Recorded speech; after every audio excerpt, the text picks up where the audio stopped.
Welcome to Main Street Sports. It's good to be back after a little break for some family time. Had a birthday and family in town, and Kale was still able to do some fast lane, keep you guys updated. But I have been extremely busy. But we are back and back on schedule ish. I know it's Monday and we usually record on Sunday, but we're back. As always, like, follow, subscribe, rate 5 stars, and let's talk some football.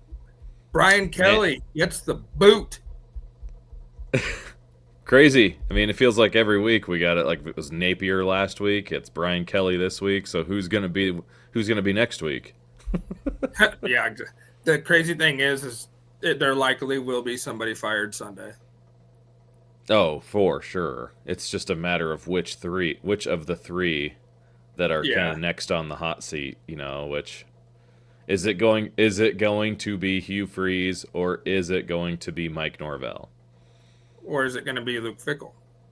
Well, I know that's the other one that I was gonna say, but Well, I'm like I just feel like he's a little bit farther down the list because I feel like Wisconsin will let it yeah. play out a little first.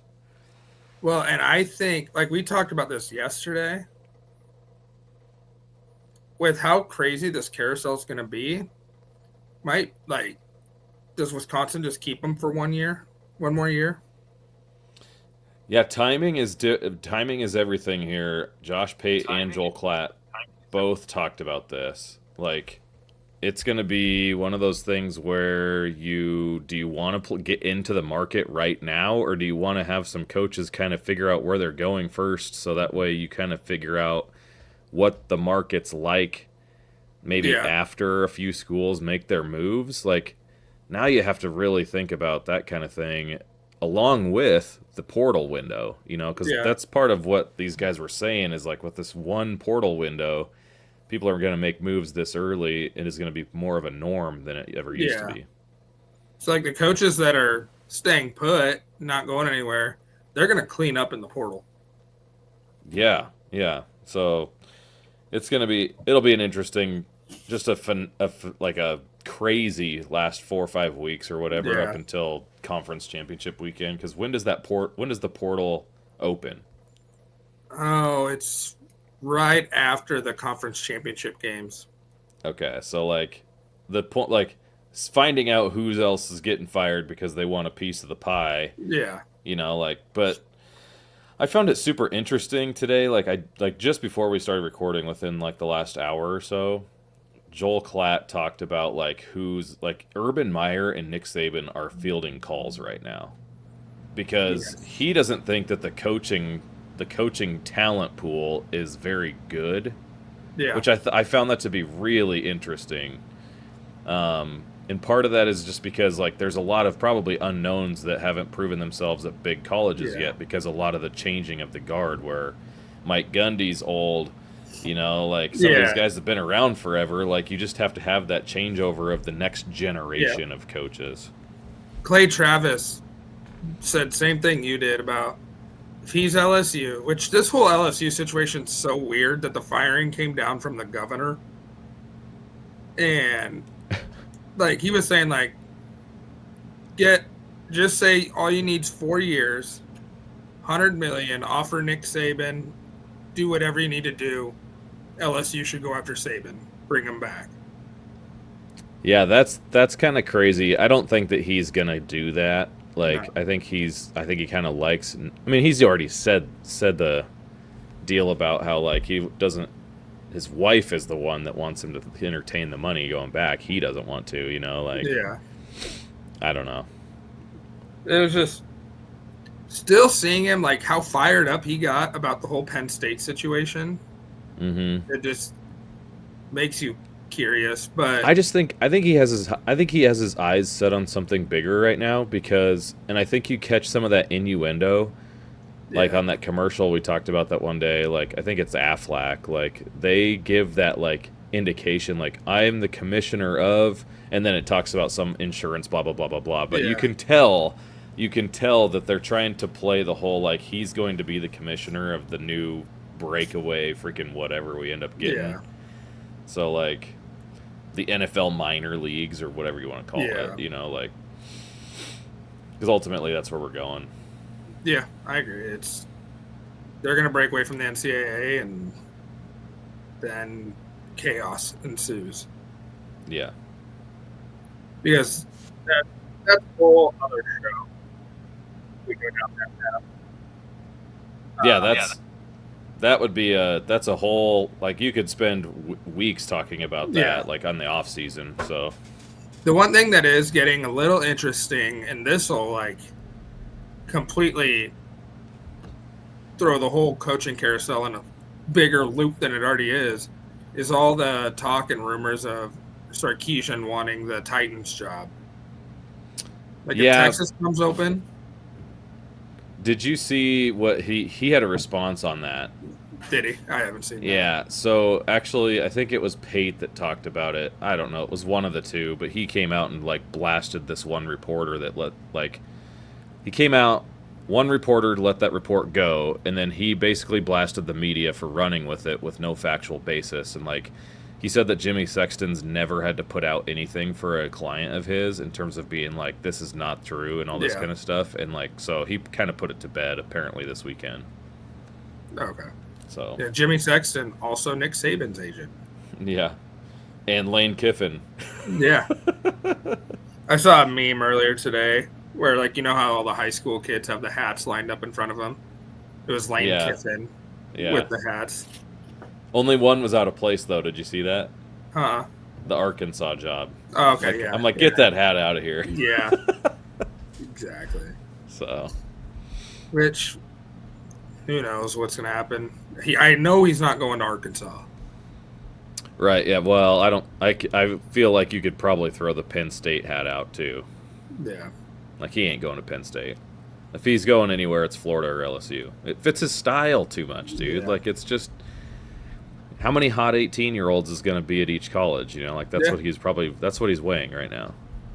How many women can he do yoga with at one time in one session? I still think the funniest thing would be for him to go to LSU, be Whit Weeks' coach. Absolutely.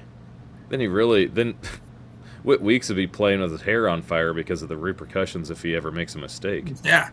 Was this an inside job from LSU? Hey, go date Lane's daughter. We're going to fire Brian Kelly. Maybe Lane Kiffin knew this was coming all along. Yeah. Man, what an interesting... You could make a movie out of that. Yeah. Oh, that SEC Shorts guy probably already has. Or a Netflix series that's probably better than Outer Banks. Hey, you take that back right now. I like Outer Banks. Don't get me wrong. Like, I think Outer Banks is kind of good, but I mean, like, you could make a nice little drama out of the Whit Weeks and his daughter and Lane's daughter. If Madeline Klein wants to play the daughter of Lane Kiffin, I'm all for it. Like, let's set this up right now. Yeah, when is the next season of that coming out, by the way? I think it's in May or June. I thought it was right around Memorial Weekend. Gotcha.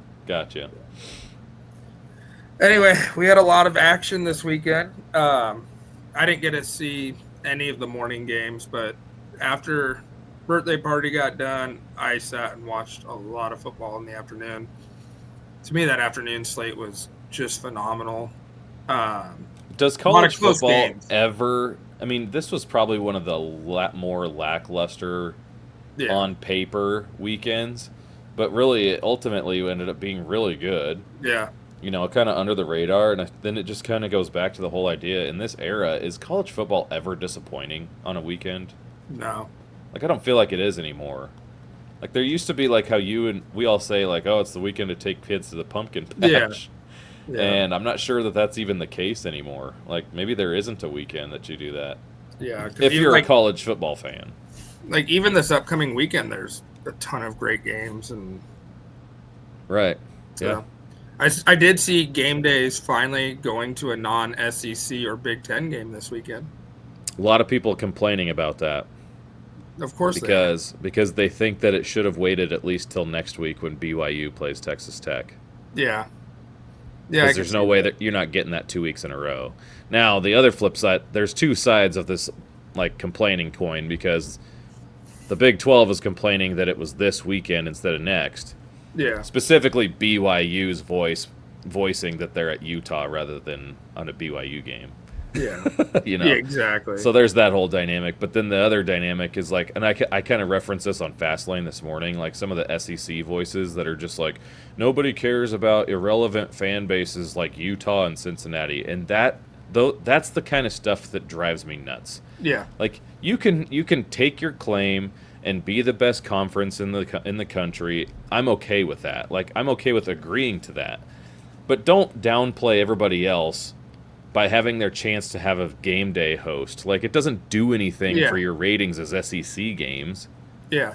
You know, like you still get exposure, you're still getting your primetime slots. Like it's just one game that's, you know, Yeah. like I don't know, it just drives me nuts.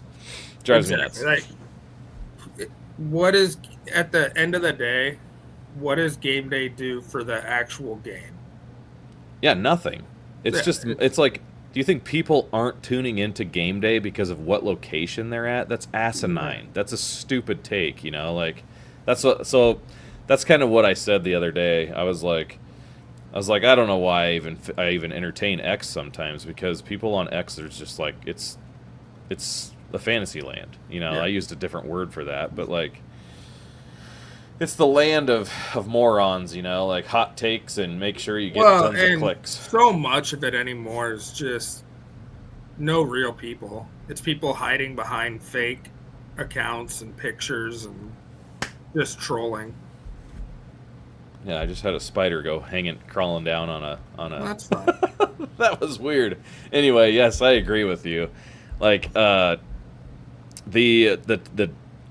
referenced this a bunch on this show, on Fastlane, on anywhere I'm talking. Like, it's the rules of engagement. Nobody seems to care whether they say what's right and true. They just want to say what's going to increase their comments underneath. So, if I told you that the freaking sky was red, take the comment, the sky is blue and the sky is red. People are going to go to the sky is red and tell me why I'm wrong. Nobody's going to go to the sky is blue and say, oh, that's right, that's right, that's right. Yes, I agree. You know, like, nobody does that. So the whole point of social media is to take a line, get somebody to disagree with it, because that's how you get engagement. And that's kind of stupid. Yeah.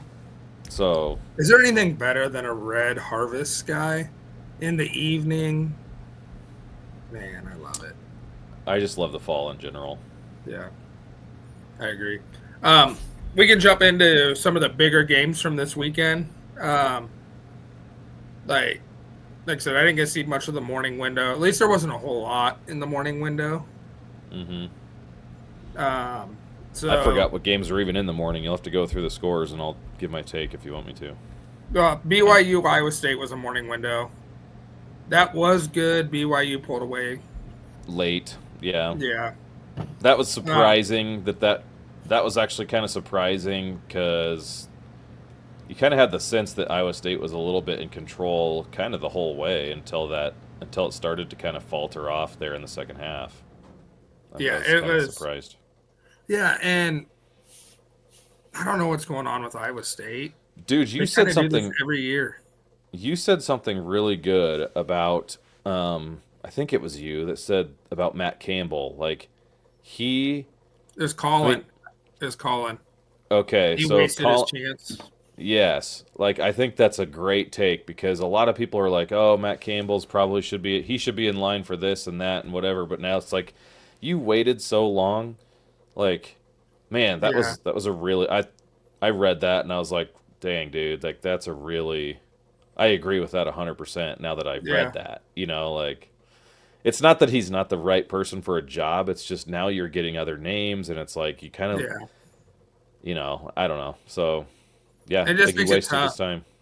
Because there's so much of the 10 years is the max you stay at a school, and then you kind of wear out your welcome. Well, he's done that, but now he's also worn out the people going after him. Right. Well, I mean, for how long has he been a name on the lists of people to go after? He's even been a name on NFL jobs. Right. And a lot of people say that he's just kind of like waiting for the right Midwest job. Well, what job is that? Yeah. You know, like what job is that? If he's a Midwest guy and he only wants a Midwest job, well, what big job is he waiting on? I was trying to figure that out yesterday. I was like, when we were doing our little coaching carousel deal, Yeah. I'm like, Michigan, no, Penn State. If I don't know, like I just don't know the answer to that. Nebraska, is it Nebraska? Is he waiting for the Nebraska job? He was supposedly offered it after Frost, and he turned it down. Okay, well then it's obviously not Nebraska. So Yeah, like, it's what if it's?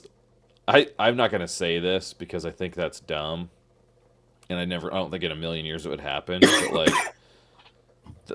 I was like, well, what if it's waiting for Ferentz to freaking retire? But how do you go? How does that dynamic work being Iowa State to yeah. Iowa? Like I I don't just know. was like Ask Dan Gable.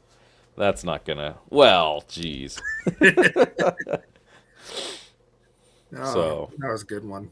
Another morning game. I didn't see any of this other than just tracking it like on my phone. Virginia wins in overtime against the Fighting Belichicks. dude, I was gonna be so angry just from the standpoint of how like Virginia controls their own destiny. Yeah, Like if they, well, actually no, they don't. They don't. They Virginia needs everybody apparently according to what we discovered the other night in this stupid thing with Sport Source and this analytic metric and strength of record and all this crap.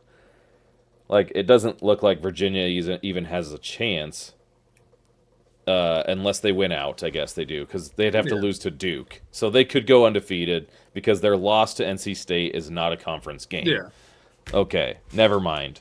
I thought, like, I forgot that whole scenario I played with you guys was if they lost to Duke. So if they win yeah, out, they're good. They do control their own destiny.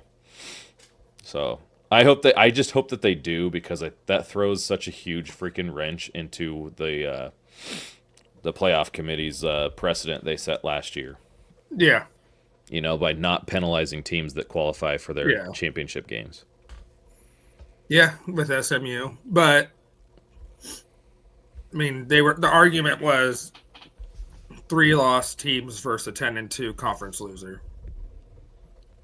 Right, but I'm saying I guess like the teams that are going to be on the bubble are going to be 10-2, and then you're Yeah, going to have an 11-2 Virginia in all intents and purposes. yeah. Like assuming they would lose to Georgia Tech.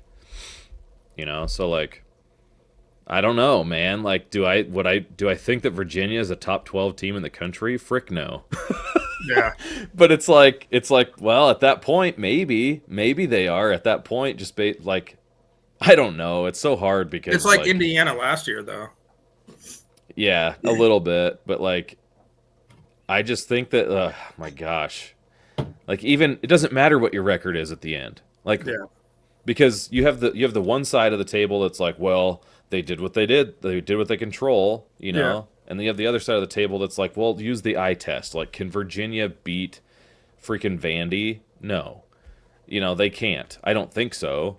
But then it's like Virginia beat Florida State, Florida State beat Alabama, like Yeah. I know that those are all early window and all that Yeah. crap, but like it's just that's how why the discussion's awesome, really, when it comes down to it. Yeah. This is backtracking a little. Thursday night, Memphis takes down South Florida. Yeah, that was actually Friday night, I Friday. believe.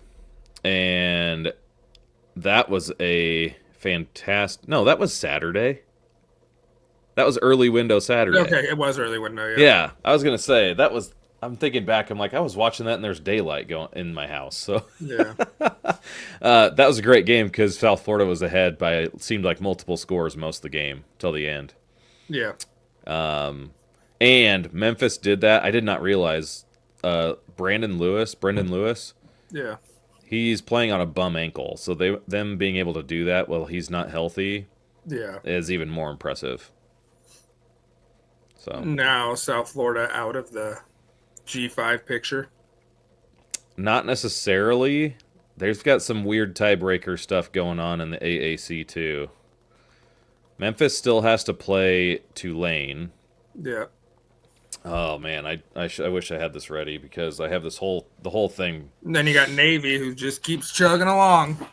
Well, and if Navy plays Navy plays Memphis, they play North They got Texas. North Texas this week. Yeah, and then they also play South Florida along with Notre Dame.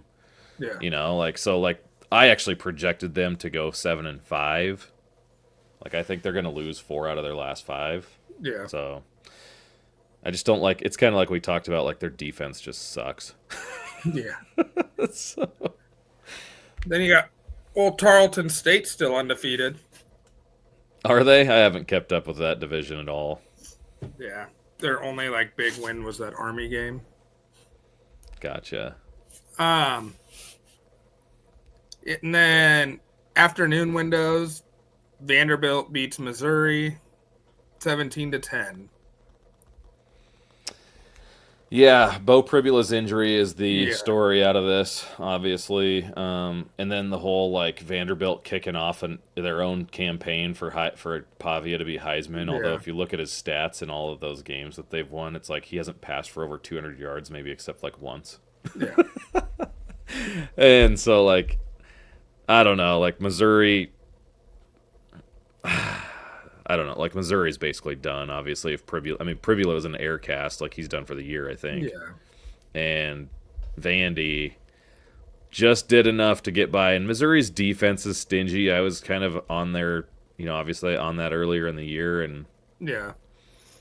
Vandy's offense just seems they just have seem to have a little bit, and they just have enough each week. Like they just had enough against LSU. They just had enough against Missouri. When it Yeah. felt like in those two games there was no way they were going to win that. Yeah. Honestly, in the way when I watched them both, like at points in those Then games, I was like, no way. So and now Vandy gets another kind of like I don't know how to word it, but they're kind of lucking into this. This Texas game's the one you had circled for Vandy, and now Arch Manning's questionable because he's in concussion protocol.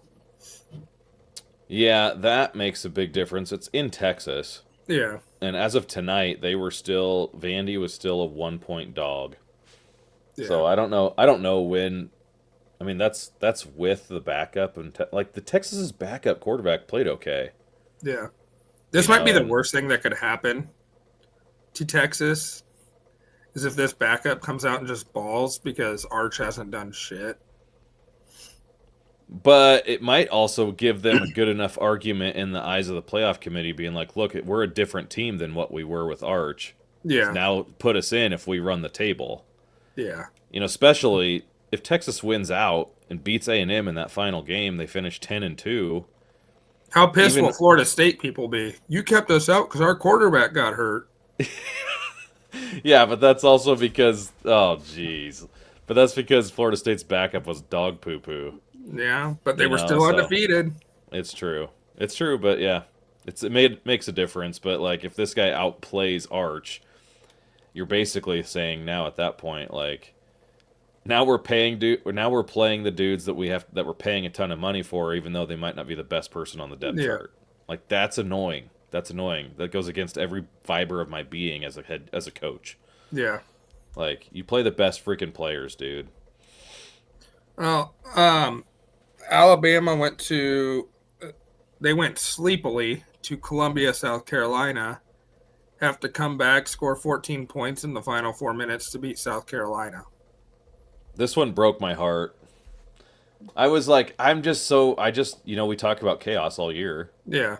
Like this would have been a humongous cog in the chaos machine. Yeah.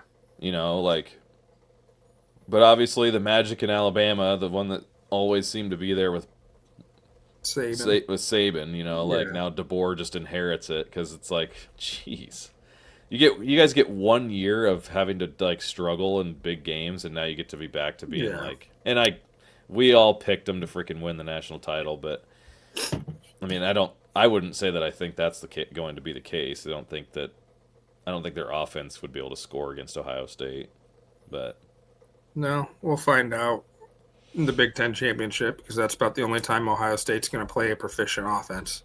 isn't that crazy though? I was Yeah. just thinking about that. They play nobody. Yeah. Ohio State plays no like the best offense they're going to have played all year is Washington. Yeah. You know, like now, and Washington's got a good offense, and Yeah. Joel Klatt was lobbying for Washington and Iowa this week, and so was Yeah. Pate. You know, so like, I don't know. Which, I'm all aboard the Washington train. So Oh yeah, Jonah Coleman came back this week, by the way. Had yeah, himself a game. yeah. Good thing he's on my fantasy team. Yeah. Ole Miss outlasts Oklahoma 34-26. I caught a little bit of this game. I'm pretty sure Ole Miss didn't punt in this game. I remember hearing them say that right towards the end. Or maybe they had one punt and they said, this is the first time they're punting all game and there's like 2 minutes to go. Yeah, what a game, dude! Like I thought for sure that Oklahoma was gonna win this game. I thought their defense was gonna be good enough Yeah. because their offense. I think their offense actually played well enough to win the game. You know, like it was their defense that just couldn't stop Oklahoma or Ole Miss. So Yeah. Chambliss is the real deal. Like, and that was a rainy game too. Like, so surprised it wasn't a little more sloppy and Yeah. all that. But I don't know. As much as I wasn't on the train to begin with, I think that the lane train at Ole Miss is well on the way to probably multiple games in the playoff. Yeah. The night window, you had Texas A&M and Brian Kelly, which I'm disappointed because I called Oklahoma ending Brian Kelly, and it happens 5 weeks earlier. Hey, you still got it partially right. It Yeah. was an old Big 12 school. Yes. Yes.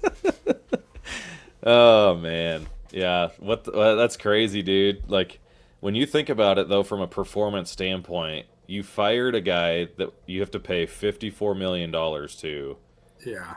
and his losses on the season are to number 3, who's receiving number 1 votes, Texas A&M at home.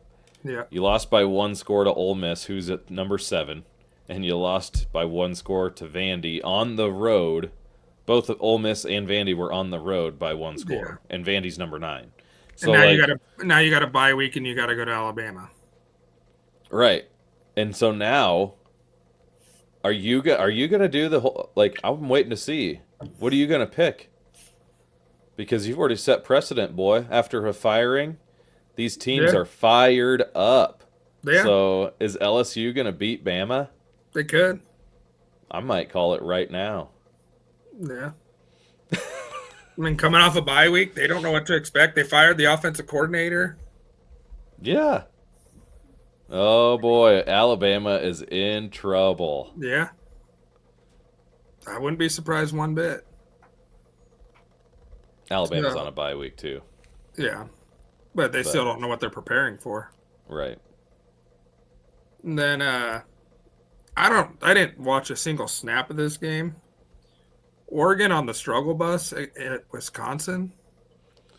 Vanilla, vanilla, vanilla. If you want to, I'm not now. Dante Moore didn't play pretty much the whole second half. He got hit in the face and was like bleeding profusely from the nose, so they just pulled him from the game. Like a defensive lineman's arm went through the face mask and hit him on the bridge of the nose. Yeah. And so, like Lanning said that he could have came back and played if they thought that the game was in doubt, but they played this guy, Alec or Brock Thomas, I think is the name. They didn't even play Novosad. Yeah.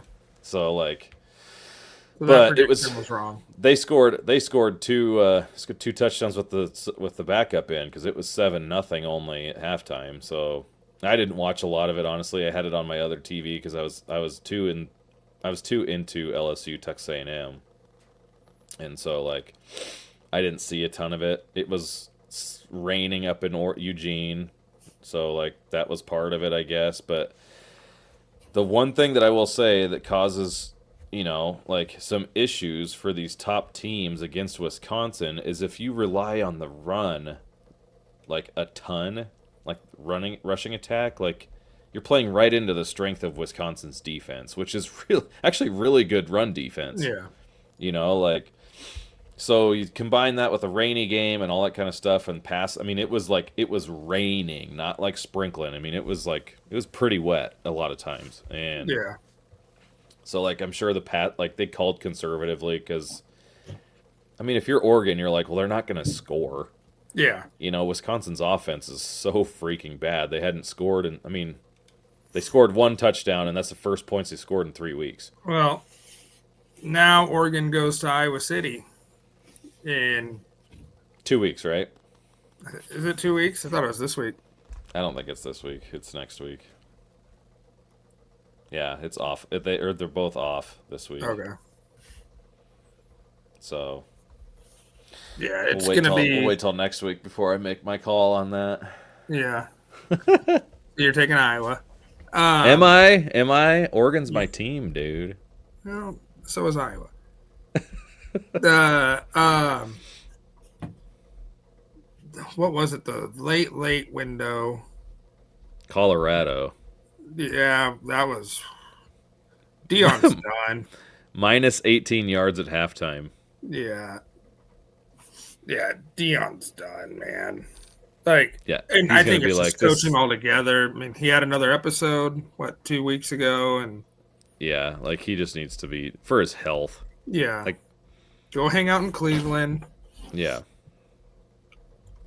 and just another afternoon game that we forgot about, and we even talked about him. Texas surviving in overtime, coming back from 17 points down against Mississippi State. I can't believe this.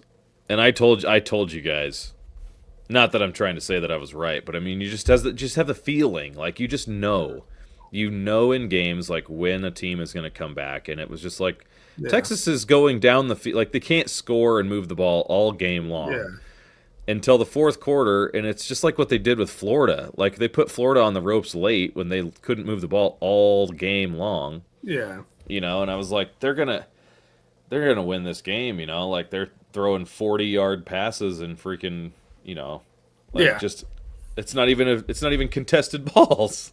Like what is going on here? So I don't know. I'm a little irritated with it, but is what it is. Texas survives another overtime game with a crappy opponent in the SEC. Which my favorite part of that whole thing is I cannot stand Brandon Walker. So watching Texas score that game-winning touchdown right in front of him just made my day. Yeah. He completely crashed out on the Barstool college football show. Like, just lost it, and it was hilarious. Yeah, I didn't see it, but dude, it was. I'll send it to you. It was awesome. Washington wrecks Illinois. I watched most of that one. Houston beats Arizona State without Sam Leavitt and Jordan Tyson. No, it's not Jordan Tyson. Leavitt came back in the game. Leavitt, so Leavitt left the game with this is what needed to be cleared up. I just didn't bother trying to talk about it in the text. Yeah. Like, he left on he was on a long run, gets tackled, ankle gets wrapped up underneath the guy tackling him or whatever, kind of dragging him down, and then, like, he came in, like, he left, but he didn't leave for an extended period of time because Jeff Sims only had, like, 2 pass attempts and a rush attempt, you know. But he did throw a touchdown. And he also fumbled. Yeah. It was Jordan Tyson I was thinking of. They didn't have him all game. But Sam Leavitt played the majority of the game, like more than 3.5, like basically 3.5 quarters. Yeah. So yeah, I did. Houston's defense, man, like they're right in it for the Big 12 championship. Yes. So if they were, I have it right here. If they win out, which this is their remaining schedule, hosting West Virginia at UCF, they have a bye week. Then they host TCU and then go to Baylor. So that would put them at 8-1 in conference with their lone loss to Texas Tech. Texas Tech would be 8-1 in the conference. Yeah. And so would Cincinnati, by the way, that I have, because I have Cincinnati getting beat this weekend and then winning out. So I think that, like, it's kind of interesting because BYU. Well, I have BYU losing to Texas Tech and Cincy. So if they lose those 2 games, then it's Houston, Texas Tech, and Cincinnati. So it really comes down to, does Cincinnati get the nod over Houston? I don't know the answer to that. Because they would not have I'd played. probably just go to that. Just go back to the higher ranked team like the other conferences do. Well, if that's the case, then... Well, it'll be interesting because Houston would be 11-1 and Cincinnati would be 10-2. Yeah. So I don't know, like that'd be a close discussion in terms of highest ranked, just based off of recency bias too with the loss, because Cincinnati would have the most recent loss and Houston would have just kept winning. And Cincinnati would have the worst loss. To who? Oh. Yeah. Well, I wouldn't go that far, but especially when Nebraska finishes 9-3. 10-2, but neither here nor there. It's 9-3. They do you want to get to the top 30? That's most of the games from the weekend, unless you wanted to talk about Indiana winning by 50 points again. No, let's go to the top 30. All right. Boom! You guys haven't even seen this yet. I didn't post this on Facebook. Because you somehow put A&M over Alabama. Egregious. What do you mean? Egregious. How is that? Texas A&M's undefeated, dude. Yeah, whatever. They haven't played anybody. Who has Bama beaten? Georgia, who's right behind them. I know. I'm just kidding. I'm kidding. Vanderbilt. A&M has beaten Notre Dame. Yeah. Cool. There's one. Anyway, Ohio State number 1, Indiana number 2, A&M 3, Alabama 4, Georgia 5, Oregon 6, followed by Georgia Tech, Ole Miss, Miami, Notre Dame. Then you got at 11 Vanderbilt, followed by BYU, Texas Tech, Virginia, Tennessee, because there's a top 15 you always see. At 16, Cincinnati, followed by USC, Michigan, Louisville, and Oklahoma. At 21, Utah, followed by Missouri, Houston, Iowa, and Texas. And at 26, rounding out the top 30 is Tulane, Washington, Navy, Memphis, Boise State. I was hoping you'd get that Boise State Bronco in there. Well, it was either going to be that or some chess piece, because white on white. Western Michigan. It looks like I'm trying to watch a Boise State day game. That's funny. That's good. Good top 30. A lot of teams we're not used to seeing in there, and yeah. So let's see what another week brings. A lot of big games coming up this week. We'll get into it though later, and the later episode this week. And what day are we recording this week? I'm good. Jeez, this felt like a really short episode. I know. It felt like we got a lot in there, though. Yeah, it did. Well, thanks everybody for following. Obviously, there's a lot of stuff going on in college football, so if you haven't quite paid attention yet, you might as well start buckling in because the coaching carousel is in full swing. New playoff rankings tomorrow at 7. Oh, yeah. If you're watching this on Tuesday, tonight at 7. So, yep. Be on the lookout. Right.